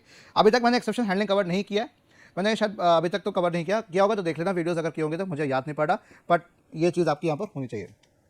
एग्जाम्पल देखते हैं सीधा, क्या हो रहा है इम्प्लीमेंट, क्लास, मैंने क्या बताया था, आइटरेट कैसे इम्प्लीमेंट होता है, क्लास के द्वारा। हाँ, तो भाई इनिट फंक्शन तो बाय डिफॉल्ट आने आना है, कंस्ट्रक्टर है, क्लास है तो उसका कंस्ट्रक्टर होगा, इनिट फंक्शन आ गया मेरे पास, और सेल्फ कीवर्ड तो मेरा आने आना है। ये तो आपको आपने पढ़ा हुआ अच्छे से, नहीं पढ़ा तो अभी जाके पढ़ लो, राइट। मैक्स इक्वल टू 0, मैंने यहाँ पर एक डिफॉल्ट मैंने एक पैरामीटर दे दिया, तो डिफॉल्ट जो होगा वैल्यू उसकी होगी 0 होगी, तो self dot max equal to max. अब उसके बाद मैंने कहा डेफ आइटर, ये आइटर नाम का मैंने फंक्शन जो मेथड दे दिया मैंने, इनिट मेथड है और आइटर मेथड है। ये क्या करेगा, एन मैंने यहाँ पर दे दिया, सेल्फ में अंदर नहीं डिक्लेयर किया, यहाँ कर दिया एन इक्वल टू 0 और रिटर्न सेल्फ, राइट, ये रिटर्न कर देगा। फिर डेफ नेक्स्ट, अब नेक्स्ट क्या कर रहा है देखिए ध्यान से, ये जो नेक्स्ट मेथड है ये एक्सेप्शन थ्रो करेगा जब टर्म्स एंड कंडीशन पहुंच जाएगा। सेल्फ एन अगर मैक्सिमम है, सॉरी ग्रेटर देन है किससे, सेल्फ मैक्स से, तो रेज क्या कर दो, स्टॉप आइटरेशन। समझ रहे हो बात को, जैसे ही मेरा ये एन मेरे मैक्स से बड़ा हो जाए तो एरर जनरेट क्या कर दो, स्टॉप आइटरेशन नाम की एरर जनरेट कर दो। नहीं तो अगर ऐसा नहीं है तो चलो आराम से मजे से चलो, क्या करना है, result equals to self n, n को +1 करते जाओ और रिजल्ट जनरेट करते जाओ। और अब उसके बाद क्या होगा, ये मेरा एक आइटरेटर हो गया, इस आइटरेटर क्लास को मैंने कॉल कर लिया, नंबर दे दिया 5, 5 किस में जाएगा, मैक्स में जाएगा, बिल्कुल जाएगा जी। तो इसका आउटपुट क्या आएगा, सिंपल 0 1 2 3 4 5। यहां पे क्या हो रहा है, to prevent the iteration go on forever we can use the stop iteration statement. जैसे ही 5 आ जाएगा, 5 से जैसे एक्सिट करेगा, 5 नंबर से छठा होगा तो स्टॉप आइटरेशन एरर आ जाएगी। एरर मैंने यहाँ पे आपको नहीं दिखाई है क्योंकि एक्सेप्शन रेज कर देगा, एक्सेप्शन आपको दिखाएगा नहीं, वो रेज कर देगा और आइटरेशन रुक जाएगी, स्टॉप आइटरेशन हो जाएगा। क्योंकि यहां पर आप क्या कर रहे हैं, आप एक क्लास को एक आइटरेटर जनरेट कर रहे हैं, आइटरेटर आपका ये हो गया, इनिट के बाद का आइटर और नेक्स्ट, आइटर शुरुआत करेगा और नेक्स्ट क्या करेगा, एक जो अंत की जो कंडीशन तक पहुंचाएगा, एक एक करके पहुंचाएगा, आगे करता रहेगा, वो नेक्स्ट नेक्स्ट नेक्स्ट करता रहेगा जब तक कि स्टॉपिक क्राइटेरिया नहीं आ जाता, जब तक स्टॉप आइटरेशन नहीं आ जाता तब तक वो आगे बढ़ता जाएगा। ये हो गया आइटरेटर। मैंने आपको पहले ही बताया था जनरेटर किससे इंप्लीमेंट होता है, किससे होता है भाई, हाँ किससे होता है, हाँ फंक्शन के द्वारा। और आइटरेटर किससे होता है, क्लास के द्वारा। तो क्लास का कंसेप्ट आ गया। तो आइटरेटर में आपके 2 मेथड बनते हैं, एक आइटर अंडरस्कोर आइटर और अंडरस्कोर नेक्स्ट अंडरस्कोर, राइट, ये वाले बनते हैं, क्लियर। और दोनों में कोई भी पैरामीटर दिया जाता है सिवाय सेल्फ के, क्योंकि सेल्फ कीवर्ड आपका हमेशा लगता है वो क्लास के रूप में हमेशा लगेगा बाय डिफॉल्ट। जितने मेथड होंगे क्लास के अंदर सब में सेल्फ कीवर्ड आना ही आना चाहिए, क्योंकि ये बता रहा है, दर्शा रहा है कि भाई ये जो मेथड है ये मैं खुद को रेफर कर रहा हूं। क्लास का ऑब्जेक्ट क्या है, खुद को रेफर करता है, सेल्फ रेफरेंशियल होता है, तो ये खुद को रेफर करता है। तो भाई मैं अपने आप में पर्याप्त हूं, मैं सेल्फ को ही कर रहा हूं। नेक्स्ट कह रहा है मैं अपने आप में पर्याप्त हूं, मेरी क्लास है मैं अपने आप पर्याप्त हूं। आइटर कहता है मैं अपने आप में पर्याप्त हूं, और इनिट कहता है मैं तो हूं ही पर्याप्त, भैया मैं तो हूं कंस्ट्रक्टर, मैं सब कुछ कर रहा हूं, मैं अपने आप में बढ़िया हूं। तो सेल्फ है, ये सारे सेल्फ में लोग हैं ये सारे। और अंतिम जो मेरा ड्राइवर कोड है वो भी आप ध्यान से इसको देख लीजिएगा। तो अब आइटरेटर और आइटरेबल ये 2 शब्द आपको काफी देखने को मिलेंगे इंडस्ट्री में या पाइथन की आप किताबों में, या दुनिया भर के आप गिग्स फॉर गिग्स पे सर्च मार लीजिए, प्रोग्रामिंग्स पे कर लीजिए, और बहुत सारी वेबसाइट्स यार, मतलब कितनी गिनूं यार, मतलब इतनी बथेरे रियल पाइथन बहुत बढ़िया वेबसाइट और है। तो इन सब में अगर आप देखेंगे तो आइटरेटर लिखा होगा और आइटरेबल लिखा होगा, इन दोनों में फर्क क्या है भाई, लिस्ट, टपल, डिक्शनरी और सेट, इनको हम क्या कहते हैं, आइटरेबल ऑब्जेक्ट्स कहते हैं। क्या कहते हैं, आइटरेबल, जिन पे आइटरेट किया जा सकता है, जिन पे लूप चला जा सकता है, चलाया जा सकता है, ये इन सब पे ये मेरे सीक्वेंस बन गए हैं, ये हो गया iterable. They are iterable containers, ये कंटेनर्स हैं जो आप गेट कर सकते हैं using iterator from an iterator from. All these objects have iter method, इन सभी ऑब्जेक्ट्स के अंदर खुद का आइटर मेथड होता है जो कि इस्तेमाल होता है एक आइटरेटर गेट करने में। तो ये चीज आपके सामने है कि ये सब आइटरेबल्स हैं, ये आइटरेबल्स के अंडर आइटर होता है, फंक्शन होता है जिसे आइटरेशन किया जा सकता है, जिससे वो अलाउ कर रहा है फॉर लूप के, आओ मुझे आइटरेट करो, ठीक है। तो ये चीजें हो गई आपकी आइटरेटर वर्सेस आइटरेबल। तो अभी तक तो आपके समझ में आ गया होगा। एक और एग्जांपल देखते हैं, माई टपल, आइटर कीवर्ड से देखिए मैं इस्तेमाल कर रहा हूं, देखिए आइटर कीवर्ड का इस्तेमाल कर रहा हूं। एप्पल, बनाना, चेरी, मैं क्या कहते हैं, माई इट, कुछ भी कर दिया, आइटर माई टपल, इस टपल को आइटर करना है। अब मुझे क्या करना है, अभी हमने देखा था आइटर कीवर्ड और नेक्स्ट कीवर्ड देखा था, वो क्लास के अंदर है, क्लास के बाहर आके क्या हो जाएगा, डबल अंडरस्कोर हट जाएगा, डबल अंडरस्कोर हट गया, next might next might next might. तो मुझे एक एक बार नेक्स्ट नेक्स्ट नेक्स्ट करके स्टेटमेंट देनी पड़ जाएगी, तब जाके वो आइटरेट करेगा, नहीं तो इसके बिना वो एक तरह से आप लूप का लूप को तोड़ के जितनी बार वो चल रहा है लूप, वो आप यहाँ पे देख रहे हैं। तो इसका आउटपुट क्या आ गया, एप्पल बनाना चेरी, आइटरेशन कर रहा है। अगर यहाँ पे 3 हैं चीजें तो 3 बार रन करना पड़ेगा। नेक्स्ट आपको 5 हैं तो आपको 5 आपको दिखाने तो 5 बार रन करना पड़ेगा। 6 तो 6 बार रन करना पड़ेगा। तो return an iterator from a tuple, एक आइटरेबल से रिटर्न करना है आइटरेटर को, आइटरेबल से रिटर्न करना है किसको, आइटरेटर को। आइटरेटर को रिटर्न किया जा रहा है आइटरेबल से। आइटरेबल मेरा क्या होगा, tuple, list, dictionary, set and print each value. सीधी सी बात है, वहां से उठाओ और एक एक वैल्यू को उठाना शुरू करो, दिखाना शुरू करो। ये देखो माई str बनाना, इसका मैंने आइटर बना दिया तो क्या हो गया, BANANA, ये आउटपुट आएगा इसका सीधा। Strings are also iterable objects, बिल्कुल ठीक है। तो सीक्वेंस ऑफ कैरेक्टर्स है तो BANANA, बनाना, राइट। तो ये आपका आंसर यहां पर भी आपका आ गया। ये देखिए apple banana cherry, for loop, ये भी तो यही काम कर रहा है, इटरेशन तो हो रहा है। और इसका देखिए सेम चीज नहीं हो रही। अभी हमने क्या करके देखा था, ये लूप का इस्तेमाल कर रहा हूं मैं यहाँ पर, ये बनाना के लिए लूप हो गया, ये मेरा माई टपल वाला हो गया। और अभी तक हमने क्या किया था, बनाना वाला ये किया था आइटर और नेक्स्ट, और हमने टपल बना इसका फ्रूट्स वाला भी किया था, टपल वाला। तो ये हो गया लूप वाले। तो क्या अंग्रेजी लिखिए, तो for loop actually creates an iterator. For loop एक आइटरेटर ऑब्जेक्ट क्रिएट करता है और एग्जीक्यूट करता है नेक्स्ट मेथड को एक एक करके। अपने आप ही वो काम कर रहा है, जो भी आप बाय डिफॉल्ट जो आप खुद से करने का प्रयास कर रहे हैं वो काम लूप ऑलरेडी करता है। और ये फॉर लूप करता है, वाइल लूप नहीं करता। वाइल कहता है जब तक है तब तक चलो, जब तक है जहां तब तक चलो। तो वाइल लूप की वो बात कर रहा है, हम यहाँ पर फॉर की बात कर रहे हैं, इसके लिए चलो, ठीक है। तो अभी तक आप लोगों को ये जनरेटर और आइटरेटर कंसेप्ट आराम से समझ में आ गया होगा। देखो भाई, क्लियर हो जाना, ऑल क्लियर मत होना, ऑल क्लियर हो जाएगा गड़बड़ हो जाएगी, दोबारा वीडियो देखोगे तो समझ में आ जाएगा। तो मिलते हैं हम नेक्स्ट लेक्चर में, धन्यवाद। नमस्कार दोस्तों, सत श्री अकाल, आदाब, कैसे हो आप लोग। मैं अब आपके लिए नया लेक्चर लेकर आया हूँ, डेकोरेटर्स। मैंने आपसे वादा किया था ना, डेकोरेटर्स की कहानी अलग लेक्चर में लेकर आऊँगा, ले आया ना आपके लिए। चलिए इसी बात पे लाइक बनता है, लाइक होता को भी, राइट, ओके। तो डेकोरेटर है क्या, क्या होता है डेकोरेटर? भाई पाइथन जो है अपना, है ना, उसमें एक बड़ा ही इंटरेस्टिंग फीचर है, बड़ा ही शानदार फीचर है, बहुत मजा आएगा, वो होता है डेकोरेटर। ठीक है, डेकोरेटर देखो नाम से ही पता लग रहा है, ये डेकोरेट करेगा, एक फंक्शनलिटी ऐड करेगा किसी एग्जिस्टिंग फंक्शन के अंदर। अब कैसे करेगा समझने को प्रयास करते हैं। To add functionality to an existing code, किसी एग्जिस्टिंग कोड के अंदर हमें एक्स्ट्रा फंक्शनलिटी ऐड करनी है, ठीक है, उसको हम कहते हैं डेकोरेट करना कहते हैं। अभी आपको सब एग्जांपल समझाऊंगा। इसको हम मेटा प्रोग्रामिंग भी कहते हैं। यस, ये टर्म आप याद रखिएगा, मेटा प्रोग्रामिंग। जो कि ऐसा क्यों है, a part of the program tries to modify another part of the program at compile time. Program के दो पार्ट, एक पार्ट दूसरे पार्ट को मॉडिफाई कर रहा है, चेंज करने का प्रयास कर रहा है, किस समय, कंपाइलेशन का समय। अब यहां पर तो इंटरप्रेटर है, मतलब जब इंटरप्रेट हो रहा है या जब कंपाइल हो रहा है उस समय, रन होने से पहले, जब पाइथन उसको इंटरप्रेट कर रहा है, जब उसको समझने का प्रयास कर रहा है, तब वो एक पार्ट ऑफ द कोड है जो दूसरे कोड के पार्ट को मॉडिफाई करने का, चेंज करने का प्रयास कर रहा है, इसे कहते हैं मेटा प्रोग्रामिंग। तो अभी इसका हम एग्जांपल देखेंगे, सारा चीज देखेंगे। तो होता क्या, अगर अब हम समझना शुरू करें डेकोरेटर्स के बारे में, हमें सबसे पहले चीज आनी चाहिए, first basic things in Python. बहुत फ्यू बेसिक थिंग्स हैं जो हमें अभी तक, चूंकि मैंने इस लेक्चर को इसलिए मैंने लास्ट में रखा हुआ है, इसलिए लास्ट में रखा क्योंकि अभी तक हमने जितना पढ़ लिया सारा काम आने वाला है। हमें कंफर्टेबल होना पड़ेगा, आप और मुझे दोनों को, इस फैक्ट के साथ कि everything in Python even with classes are objects. Python में हर एक चीज, इवन क्लासेस, सब ऑब्जेक्ट्स है। अभी पिछले लेक्चर में हमने जब हमने जनरेटर आइटरेटर की बात की थी, सभी हमने ये वाली चर्चा हुई थी शुरुआत में कि हर चीज पाइथन में ऑपरेट एक ऑब्जेक्ट है, राइट। जो नाम हम डिफाइन कर रहे हैं, names that we define are simply identifiers, right, bound to these objects. शुरुआत के लेक्चर्स आप जरूर जाइएगा, जब मैंने वेरिएबल्स का लेक्चर लिया था, लेक्चर नंबर 3 या लेक्चर नंबर 2, देख लेना। उस लेक्चर में मैंने बताया था कि एक मेमोरी है मेरे पास, उस मेमोरी में अगर मैंने a इक्वल टू 6 दे रखा है तो 6 स्टोर हो रहा है as a value, integer object है ये क्या है, इंटीजर ऑब्जेक्ट है, राइट, ये इंटीजर ऑब्जेक्ट है। और a जो है ये मेरा क्या है, वेरिएबल असाइन हुआ है, नाम असाइन हुआ है इसको।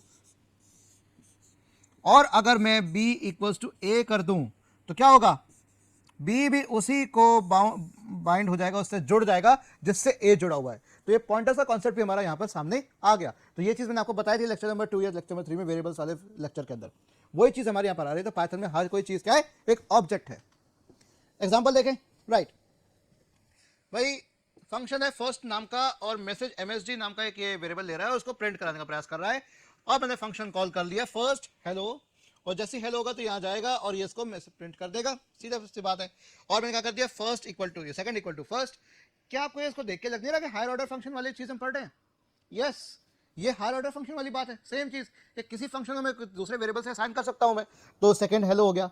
हायर ऑर्डर फंक्शन पार्ट 1 देख लेना, सेम चीज आपकी हो रही है। ये प्री रिक्विजिट हम देख रहे हैं कि भाई क्या क्या हमें डेकोरेटर्स को जरूरत पड़ेगी जानने के लिए। तो functions are no exception, they're objects too with attributes, और नाम हमारे बाउंड किए जा सकते हैं किसको, सेम फंक्शन ऑब्जेक्ट को। और ये हमारा एग्जांपल है। तो जो हमने हायर ऑर्डर फंक्शन के एग्जांपल्स देखे थे वो सारे के सारे प्री रिक्विजिट है, बहुत जरूरी है उसको आप वीडियोस को देखें, ठीक है। हायर ऑर्डर फंक्शंस का पार्ट 1 और पार्ट 2 दोनों देखिए, तभी आप ये चीज समझ पाएंगे आप, ठीक है। डेकोरेटर की बात तभी आ रही है आपके इसके अंदर, है ना। और फिर हम देख रहे हैं कि भाई जब हम कोड को रन कर रहे हैं तो दोनों फंक्शंस जो है हमारे फर्स्ट और सेकेंड वो सेम आउटपुट दे रहे हैं, राइट। और बट नेम है वो अलग अलग है। तो अब चीज़ें थोड़ी अब और खतरनाक होनी शुरू हो जाएगी, बहुत ही अजीब होनी शुरू हो जाएंगे, स्ट्रेंजर हो जाएंगे, वियर्डर, स्ट्रेंजर, ये होनी शुरू हो जाएंगी। अब कैसे होगा, functions can be passed as an arguments, right, to another function. ये भी हमने देखा था हायर ऑर्डर फंक्शन के अंदर। और अगर हमने आपने फंक्शन इस्तेमाल किया हुआ है like map, filter and reduce, हमने देखा था map, filter, reduce, right, then you already know, आप ये अभी भी ऑलरेडी जानते हैं इस बात को, अभी भी ऑलरेडी पता है आपको इस बारे में, इसको पता है आपके बारे में, आपको पता है इसके बारे में कि ऐसे जो फंक्शंस हैं जो दूसरे फंक्शंस को आर्गुमेंट्स लेते हैं उन्हें हम क्या कहते हैं, हायर ऑर्डर फंक्शंस कहते हैं। जो हमने लेक्चर डिस्कस किया था 29 और 30, देखिए रेफरेंस दे दिया मैंने यहाँ पर। अभी भी अगर आपने लेक्चर नहीं पढ़ा है हायर ऑर्डर फंक्शंस का तो अभी जाइए इसी जिस चैनल पे आप देख रहे हैं एजुकेशन, इसका पैटर्न प्रोग्रामिंग में आपके पास यहाँ पर लेक्चर 29 और 30 आएगा, higher order functions part 1 and part 2 दोनों देख लीजिएगा। अब इस एग्जांपल हम नेक्स्ट स्लाइड में देखने का प्रयास करते हैं। देखिए ये एग्जांपल हो गया बड़ा सा, देखिए कृष्ण ने एग्जांपल लेकर आपके लिए, हां, increment, decrement, x+1 x-1। Operate नाम का फंक्शन है, इसको कॉल कर रहा है, फंक्शन को कॉल करूंगा मैं विद अ वेरिएबल, राइट। तो मेरा रिजल्ट क्या आ जाएगा, फंक्शन x। तो ये मेरा छोटा सा प्रोग्राम है और इस प्रोग्राम को मैं रन कर रहा हूं। रन करके मैंने क्या किया, देखिए मैं आइडियली पे रन कर रहा हूं इसको, ऑपरेट इंक्रीमेंट 3, क्या कर रहा हूं मैं, इसको कॉल किया, क्या दिया पैरामीटर में, क्या दिया, फंक्शन दिया। फंक्शन कौन सा है, इंक्रीमेंट वाला। और क्या दिया मैंने यहाँ पर, x की वैल्यू क्या दी, 3, क्या हो जाएगा, x की वैल्यू क्या हो जाएगी 4, रिटर्न कर देगा। दूसरी बार मैंने अपडेट ऑपरेट को कॉल किया, क्या दिया, डिक्रीमेंट वाला दिया, ये वाला डिक्रीमेंट दिया इसके अंदर। और क्या दिया मैंने, x की वैल्यू अगेन 3 दे दी। तो क्या करेगा, क्या करेगा, 3 - 2। तो ये अब यहाँ पर जो x है दोनों में डिफरेंट है, ये x और ये x दोनों डिफरेंट है भाई, दोनों के लोकेशन अलग है। ये इनके अपने खुद के लोकल वेरिएबल है, इसका लोकल वेरिएबल x अलग है, इसका लोकल वेरिएबल x अलग है। ये सेम x के अंदर नहीं काम हो रहा, ये अलग अलग x वेरिएबल्स बने हुए हैं, इनके अलग अलग लोकेशन से अलग अलग वैल्यूज बैठी हुई है, राइट। तो ये ऑब्जेक्ट अलग अलग ऑब्जेक्ट्स है, x नाम के जो दो ऑब्जेक्ट्स अलग अलग है, नाम सेम है पर ऑब्जेक्ट्स डिफरेंट है। यहाँ पे मेरे पास एक फंक्शन ऑब्जेक्ट दूसरे फंक्शन ऑब्जेक्ट्स को कॉल कर सकता है और कॉल करने के साथ साथ भी अपने ऐसे पैरामीटर इस्तेमाल कर सकता है। तो ये हो गया आपका, ये क्या आ गया आपका, हायर ऑर्डर फंक्शंस आ गए। और देखिए इज रिटर्न इज कॉल्ड, देखिए फंक्शन को मैं रिटर्न कर सकता हूं, फंक्शन दूसरे फंक्शन को रिटर्न कर सकता है। तो इज कॉल्ड इज रिटर्न, तो ये रिटर्न, ये इज कॉल्ड फंक्शन इसको रिटर्न कर रहा है, ये फंक्शन दूसरे फंक्शन जो अपने खुद ने इसने बनाया उसको रिटर्न कर रहा है। और new equal two is called, और न्यू को मैंने यहां पर आउटपुट दे दिया, न्यू मेरे क्या आ गया, प्रिंट हेलो कर देगा। यहां पर क्या कर रहा है, एक फंक्शन दूसरे फंक्शन को कॉल करवा रहा है। अब फंक्शन का रिटर्न अनदर फंक्शन कॉल करवा के रिटर्न अलग करवा रहा है कि भाई तू रिटर्न हो जा, मैं नहीं हो रहा, तू निकल ले। तो here is return is a nested function which is defined and returned each time we call is called। ये returned, ये आपका is returned का nested फंक्शन है, nested है हमारा, राइट। तो ये जब भी is called होगा, ये जैसे ये कॉल किया जाएगा तो ये रिटर्न होगा, ये कॉल किया जाएगा और ये रिटर्न होगा। तो ये चीज हमने हायर ऑर्डर फंक्शंस में ऑलरेडी देख ली है। ये सब अगर आपको अच्छे से आ गया तो आप डेकोरेटर की बात आराम से समझ पाएंगे। चलिए बात है डेकोरेटर के ऊपर, ठीक है भाई। जो फंक्शन और मेथड हमारे डेकोरेट जो कॉलेबल होते हैं, जिन्हें कॉल किया जा सकता है as they can be called, ठीक है, ये वो होते हैं डेकोरेटर जो फंक्शन या मेथड्स हैं जिन्हें कॉल किया जा सकता है। इनफैक्ट एनी ऑब्जेक्ट, कोई भी ऑब्जेक्ट है, इंप्लीमेंट करे special method double underscore call double underscore method को अगर कोई इंप्लीमेंट करता है तो उसको हम कहते हैं कॉलेबल। कि जो भी फंक्शन, जो भी मेथड इस तरह के मेथड को इंप्लीमेंट करता है या कोई भी ऑब्जेक्ट इस तरह के मेथड को इंप्लीमेंट करता है तो उसे हम क्या कहते हैं, ये वो मेथड, वो या ऑब्जेक्ट कॉलेबल है, वो कॉल किया जा सकता है। तो उसको और बेसिक टर्म सेंस में अगर हम बात करें, ध्यान से देखिएगा इसको, a decorator is a callable object that returns a callable. Decorator खुद कॉलेबल है जो दूसरे कॉलेबल को रिटर्न कर रहा है। एक decorator takes in a function, एक फंक्शन लेगा, उसमें कुछ फंक्शनैलिटी ऐड करेगा और रिटर्न कर देगा। क्या मतलब हुआ इसका? एक डेकोरेटर एक फंक्शन लेगा, उसमें कुछ ऐड करेगा, कुछ बढ़िया सा सजाएगा, संवारेगा और रिटर्न कर देगा। तो डेकोरेटर का काम यही होता है। अब एग्जांपल हम देखते हैं। लीजिए आपके सामने एग्जांपल लेकर आया हूं। क्या लिखा है? डेफ मेक प्रिटी फंक। ये डेकोरेटर है, अंदर मैंने इनर फंक्शन दे रखा है, नेस्टेड फंक्शन है। आई गॉट डेकोरेटेड और फंक्शन को कॉल कर रहा है। जो फंक्शन यहां पे मैं एज अ पैरामीटर ले रहा हूं उसको कॉल करेगा और रिटर्न करेगा इसको। Def ordinary, I am ordinary. तो क्या किया? मैंने ऑर्डिनरी फंक्शन कॉल किया, आउटपुट आ गया as it is, right, print कर दिया। अब मैंने कहा let's decorate this ordinary function, इसको थोड़ा सजाते हैं। तो भाई प्रिटी नाम का मैंने वेरिएबल दे दिया, उसको बताओ यार ऑर्डिनरी को प्रिटी बनाओ। तो मेक प्रिटी नाम का क्या है? फंक्शन है, उसके अंदर ऑर्डिनरी को मैंने क्या कर दिया, पैरामीटर पास कर दिया और प्रिटी को कॉल कर दिया। जैसे कॉल कर दिया तो क्या आ गया? आई गॉट डेकोरेटेड एंड या फिर आई एम ऑर्डिनरी। और अब यहां इस तरह से करने के बजाय मैं सीधा ये स्टेटमेंट भी दे सकता था, ordinary equals to make pretty ordinary. ये स्टेटमेंट भी दी जा सकती थी, ये भी एक स्टेटमेंट दिया जा सकता है, जिसको मैं अलग से आपके सामने शो कर दिया है। या तो मैं ऐसे करूं या मैं ऐसे करूं, बात एक ही है। और ठीक है, या तो ये या ये, कैसे भी किया जा सकता है। पर हमें क्या कर रहा हूं मैं, एक ऑर्डिनरी नाम का फंक्शन है, उसमें मैं कुछ अलग से एक स्टेटमेंट ऐड कर रहा हूं या मैं उसमें कुछ मॉडिफिकेशन कर रहा हूं, उसको रिटर्न कर रहा हूं, बस। तो डेकोरेटर एक फंक्शन हो गया जो कि एक फंक्शन लेगा, उसमें डेकोरेट करेगा, कुछ चेंजेस करेगा, फंक्शनलिटी ऐड करेगा और रिटर्न कर देगा, बस सीधा सा काम ये हो रहा है। और देखिए हम @ सिंबल का इस्तेमाल भी कर सकते हैं along with the name of the decorator function.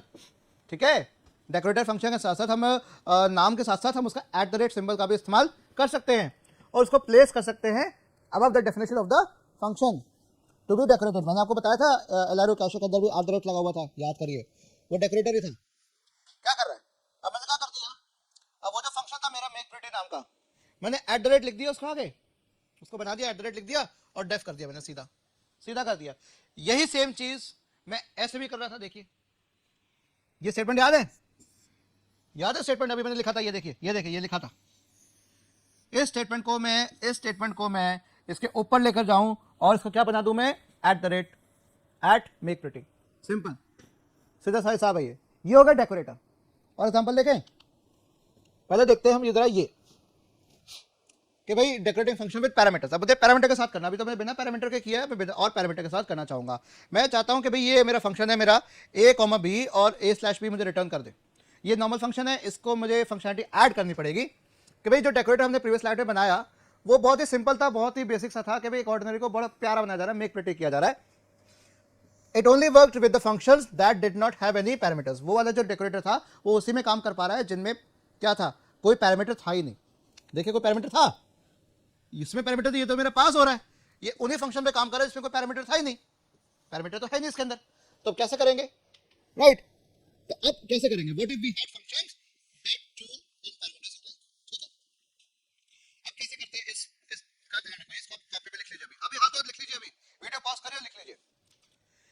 क्या करना है मुझे, डिवाइड 2,5 मैंने कॉल किया, इस फंक्शन को कॉल किया, यहां 2 दिया, यहां 5 दिया, राइट? क्या गया आंसर 0.4। जैसे 2 और 0 दूंगा तो मेरे ट्रेस बैक एरर आ जाएगी और मेरे पास आ जाएगा 0 डिवीजन एरर, जो कि डिवीजन बाय 0 एरर होती है, एक्सेप्शन होता है, राइट? तो ये फंक्शन में 2 पैरामीटर है, a और b, वो अंग्रेजी लिख रहा हूं मैं। हमें पता है कि it will give an error if we pass b as 0, ये हमें पता है, ये आप सबको पता होगा, मुझे पता है, आपको पता है, सबको पता है, राइट? लेकिन अब मैं करूंगा स्मार्ट डिवाइड नाम का फंक्शन का इस्तेमाल। तो ये नेस्टेड फंक्शन बनेगा अगेन मेरा। अब उसके अंदर मेरा डिवाइड फंक्शन वो इनर फंक्शन बन जाएगा a, b और प्रिंट कर रहा हूं I am going to divide a and b, ऐसे करके लिख रहा हूं। और मैंने लिख दिया इफ b इक्वल टू 0, जैसे b 0 हो तो प्रिंट करते वुप्स कैन नॉट डिवाइड, नहीं हो सकता, और रिटर्न कर दे। रिटर्न खाली, कुछ नहीं करना, रिटर्न नथिंग, कुछ भी रिटर्न नहीं करेगा। उसके बाद ये होने के बाद क्या करेगा, रिटर्न जो फंक्शन में पास करूंगा a, b को रिटर्न कर दो और इनर फंक्शन को भी रिटर्न कर दो। तो अब देखिए क्या करा मैंने, इस फंक्शन को जो कि मेरा ये डेकोरेटर है इसका इस्तेमाल कैसे कर रहा हूं, किसके ऊपर, @ स्मार्ट डिवाइड, किसके ऊपर कर रहा हूं, डिवाइड के ऊपर। मैंने कहा भाई डिवाइड साहब आपके ऊपर एक सुंदर रैपिंग पेपर लगाया जा रहा है और रैपिंग पेपर का नाम है स्मार्ट डिवाइड और एट द रेट सिंबल के द्वारा मैं इसको मेंशन कर रहा हूं। तो अब ये फंक्शनैलिटी मेरी इसके अंदर इस डिवाइड फंक्शन में काम करेगी। तो अपना आप करेगा, हमें कुछ किसी को कॉल नहीं करना, कुछ नहीं करना, सीधा ये बनाना है और एट द रेट लगा के इस फंक्शन का नाम दे देना है। ये फंक्शन क्या है मेरा, ये डेकोरेटर है, एट द रेट लगा के डेकोरेटर का नाम दे देना है और जिसके ऊपर लगाना है वो उसके ऊपर हमें उसके ऊपर लिख देना है, बस और कुछ नहीं करना। तो अब देखिए हो क्या रहा है, let's make a decorator to check for this case which will cause the error. Check करते हैं। तो अब जब मैं डिवाइड फंक्शन को कॉल करूंगा, ये एट द रेट लगाने के बाद, ये डेकोरेटर लगाने के बाद जब मैं इसको कॉल करूंगा, देखिए 2,5 तो सेम जैसे आ रहा था आएगा। I am going to divide 2 and 5 और 0.4 आंसर आ गया। और जैसे 2,0 जैसे करूंगा, अब एरर नहीं आएगी, अब एरर बिल्कुल भी नहीं आएगी। और क्या आएगा सीधा, I am going to divide 2 and 0 और 0 के लिए क्या कर देगा, वुप्स कैन नॉट डिवाइड। जैसे b 0 होगा, वुप्स कैन नॉट डिवाइड। हाँ a 0 हो सकता है क्योंकि इंफिनिटी इसमें शो किया जा सकता है, इसमें INF आ सकता है। ये अनसाइंड होगा तो INF ऐसे दिखाएगा या फिर प्लस INF दिखाएगा या माइनस INF दिखाएगा। यस इंफिनिटी इस तरह से शो होती है पैटर्न के अंदर, लेकिन 0/2 होगा तो डिवाइड होगा तो इन्फिनिटी शो हो सकती है, लेकिन डिवीजन ऐसे शो नहीं हो पाएगा। इन्फिनिटी हम शो कर सकते हैं, वो भी आपको कभी किसी और लेक्चर में बताऊंगा। बट यहाँ के केस में नॉर्मल डिवीजन जो होगा हमारा, उस केस में ये डिवाइड नहीं हो सकता, डिवाइड पर 0 एरर आती है। इस एरर से बचा जा सकता है और एरर को हटा के मैंने यहाँ पर स्टेटमेंट लिख दी और मेरा प्रोग्राम रुकेगा नहीं, आराम से काम होगा और मुझे बता देगा कि क्या है क्या नहीं है। तो एक नॉर्मल डिवाइड फंक्शन के अंदर मैंने एक डेकोरेटर लगा दिया और डेकोरेटर क्या कर रहा है कि वो इस बात का ध्यान रख रहा है कि मेरा a डिवाइड्स बाय b अगर है तो b मेरा जैसे 0 होगा तो एक मैसेज शो कर दे और बता दे कि भाई साहब नहीं हो सकता, पॉसिबल नहीं है। तो ये मेरा हो गया डेकोरेट करना किसी फंक्शन को, और जिस फंक्शन के पास जो पैरामीटर्स हैं वो। तो इस फंक्शन के कुछ पैरामीटर्स थे, इसको मैं यहाँ पर डेकोरेट करने का प्रयास कर रहा हूँ। तो this is the decorate example. तो आप इसको भी लिख लीजिए और इसका आउटपुट देखिए, आप आउटपुट ऐसा आ रहा है कि जा रहा, आप डिफरेंट a और b वैल्यूज भी ले सकते हैं। आप खुद चेक करें, मैंने 2, 5 और 2,0 दिया है, आप कोई और वैल्यूज लेके भी कर सकते हैं। ये मेरा तरीका है, आपका अपना तरीका भी हो सकता है एग्जीक्यूट करने का, राइट। तो अब हमने क्या देखा, इस तरीके से हम डेकोरेट कर सकते हैं किसको, फंक्शंस को डेकोरेट कर सकते हैं दैट टेक पैरामीटर्स। क्या बात क्लियर हो गई, बल्ले बल्ले, शाबाश शाबाश, very good. You might have noticed कि जो पैरामीटर्स है, आपने ध्यान दिया होगा अभी पैरामीटर पे कि जो नेस्टेड इनर वाले उसके अंदर जो पैरामीटर्स थे function inside a decorator is the same as the parameters of the function it decorates। आपने ध्यान दिया ये। तो इस डेकोरेटर के अंदर जो इनर फंक्शन है, इसके सेम पैरामीटर्स हैं जिसको हम जो उस फंक्शन के जिसको डेकोरेट करना चाह रहे हैं। तो इस डिवाइड के भी a और b पैरामीटर है, इस इनर के भी a और b पैरामीटर है।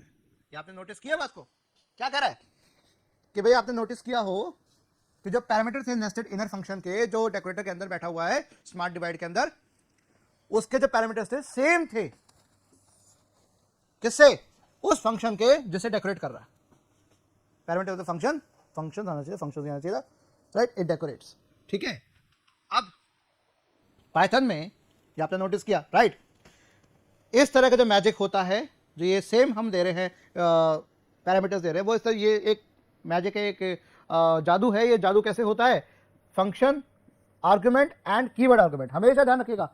आर्गुमेंट और कीवर्ड आर्गुमेंट ऐसे शो किए जाते हैं हमेशा, ठीक है, star ARGS and double star KW ARGS, right, इनके किए जाते हैं। और इस तरीके से जो ARGS जो होगा will be the tuple of the positional arguments, कि भाई वो आर्गुमेंट्स किधर किधर हैं, उनके टपल होगा। और कीवर्ड आर्गुमेंट्स क्या होगा, will be the dictionary of keyword arguments. तो इसका एग्जांपल हम देखने का प्रयास करते हैं कि भाई ये डेफ वर्क्स फॉर ऑल नाम का मैंने एक फंक्शन बनाया और फंक्शन पास करूंगा, अंदर मैं दे रहा हूँ इनर में args and KW args, right, argument and keyword arguments. Argument हमेशा सिंगल स्टार से होगा और कीवर्ड आर्गुमेंट्स होगा डबल स्टार से। और I can decorate any function, return कर देगा कीवर्ड आर्गुमेंट्स और इनर को। ये छोटा सा एग्जांपल है दे रहा हूं आपको मैं यहाँ पर। और इस तरह से हम कई तरह के डेकोरेटर्स को चेंज कर सकते हैं इन पाइथन। तो मल्टीपल डेकोरेटर्स हो गए यहाँ पर, और इसका इस्तेमाल अगर हम देखें, this is to say that a function can be decorated multiple times with a different या फिर सेम डेकोरेटर। एक फंक्शन को कितनी बार डेकोरेट किया जा सकता है, या तो सेम फंक्शन के द्वारा, सेम डेकोरेटर के द्वारा, या डिफरेंट डेकोरेटर के द्वारा डेकोरेट किया जा सकता है किसी सेम फंक्शन को मल्टीपल टाइम्स, कई बार। तो we simply place the decorators above the desired function. कुछ इस प्रकार से देखिए, स्टार और परसेंट प्रिंट करना है मुझे मैसेज, प्रिंटर, और दोनों में मैं यहाँ पे लगा रहा हूँ, यहाँ पे मैं स्टार प्रिंट कर रहा हूँ 30 टाइम्स आगे, स्टार करो 30 टाइम्स आगे, इनर फंक्शन में दे दिया, फंक्शन को कॉल कर लिया, फंक्शन मेरा ये वाला प्रिंटर वाला जो ये कॉल होगा, ये देखिए ये वाला कॉल होगा, ये दोनों के आर्गुमेंट और कीवर्ड आर्गुमेंट्स उठा लेगा आराम से। सिमिलरली परसेंट के केस में परसेंट होगा, राइट, तो 30 पर ये परसेंट साइन प्रिंट करेगा, राइट, सेम चीज होगी। ये आपका इसमें भी आ गया और ये मेरा इसमें भी कॉल हो गया। तो मेरा इस प्रिंटर नाम के फंक्शन के अंदर दो डेकोरेटर ऐड लगा दिए गए, एक स्टार का और एक परसेंट का। और जो प्रिंटर मेरा कॉल करेगा मैसेज हेलो का कॉल करेगा, और हेलो से पहले कुछ ऐसे होगा, देखिए दिख रहा है बात आपको। तो ये चीज जो मैंने यहां पर लिखी है, ये चीज जो लिखी है, जो ऑलरेडी मैं यहां पर मेंशन कर रहा हूं, ये चीज इक्विवेलेंट है किससे, इससे, जो कि मैंने आपको बताया था ना, या तो मैं एट द रेट सिंबल का इस्तेमाल करूं या फिर printer equal to star percent printer ऐसे करके करूं। देखिए स्टार किसको कॉल कर रहा है, परसेंट को कॉल कर रहा है, परसेंट किसको कॉल कर रहा है, प्रिंटर को कर रहा है, इस तरह से जाएगा, ऐसे कॉल हो रहा है, ठीक है। और अगर मैं स्टार और परसेंट को उल्टा कर दूं, ऑर्डर चेंज कर दूं, तो क्या होगा, ऑर्डर चेंज कर दिया तो क्या आउटपुट आएगा, ये आउटपुट आ गया, ये देखो, देख रहे हो, पहले स्टार है तो स्टार ऊपर आ रहा है, स्टार ऊपर नीचे आएगा, ठीक है, स्टार पहले है और परसेंट बाद में, तो स्टार पहले परसेंट बाद में, राइट, इस तरीके से हो गया। और मैंने यहां कर दिया परसेंट पहले है स्टार बाद में, तो परसेंट पहले आ गया और स्टार बाद में आ गया, इस तरह से आउटपुट आ गया। कैसा लगा आउटपुट, ये क्या हो गया, एक नॉर्मल फंक्शन पे मल्टीपल डेकोरेटर्स मैंने लगाए हैं, ये क्या हो गया, डेकोरेटर हो गया मेरा, ठीक है। तो अभी तक हमने देखने का प्रयास किया, अभी मैं थैंक यू भाई बहुत जल्दी बढ़ गया, लेकिन मैं आपको बताना चाह रहा हूं इतना ही है आपका डेकोरेटर के अंदर। हमने चेनिंग कर दी है, चेनिंग का मतलब क्या हो गया, एक के बाद एक डेकोरेटर पे एक डेकोरेटर, एक डेकोरेटर पे एक डेकोरेटर हमने कर दिया। और मेरा यहां पर मेरा जो प्रिंटर नाम का जो फंक्शन है उस पर मैंने दो डेकोरेटर लगा दिए, स्टार और परसेंट, और ये सेम चीज है इस तरह से लिखने वाला। अच्छा इसको लिख के दिखाएगा जरा, अगर ऐसा लिखेंगे तो कैसा आएगा, सेम चीज आएगी, डेफ प्रिंटर मैसेज, या एमएसडी नाम का जो वेरिएबल है वो कोलन, अंदर प्रिंट करा रहे हैं हम मैसेज को, और हम क्या लिखना चाह रहे हैं, इस स्टेटमेंट को लिखना चाह रहे हैं। तो यहाँ पर नीचे स्टेटमेंट इधर मैं ऐसे कर देता हूँ, यहाँ पर क्या आएगा मेरे पास, प्रिंटर इक्वल टू क्या आएगा, यहाँ स्टार पहले परसेंट बाद में, यहाँ पर परसेंट पहले स्टार बाद में, तो इक्वल टू परसेंट स्टार और क्या आ जाएगा, प्रिंटर, ठीक है। तो परसेंट पहले आ गया, स्टार बाद में आ गया, प्रिंटर आ गया, इस तरीके से आ गया। या तो ऐसे लिखिए, तो लंबा चौड़ा लिखना है, तो आपको नहीं मन कर रहा तो एट द रेट लगा दो सीधा, दोनों ही बराबर है, एक इक्विवेलेंट का साइन दिख रहा है ना आपको, दोनों इक्विवेलेंट है, दोनों कोड इक्विवेलेंट है, तो आपको आराम से ये भी दिख जाएगा, ये भी दिख जाएगा। तो इस स्लाइड में आपको काफी चीजें देखने को मिल जाएंगी, और इसी के साथ मैं अपना लेक्चर को यही फिनिश करना चाहूंगा। तो आई थिंक काफी हो गया। तो डेकोरेटर का डेडिकेटेड वीडियो है जो आपके लिए आया है, डेडिकेटेड लेक्चर है आपके लिए है। आई होप आपको ये चीज समझ में आई होगी। तो बहुत बहुत धन्यवाद मुझे झेलने के लिए और सुनने के लिए, right, thank you so much.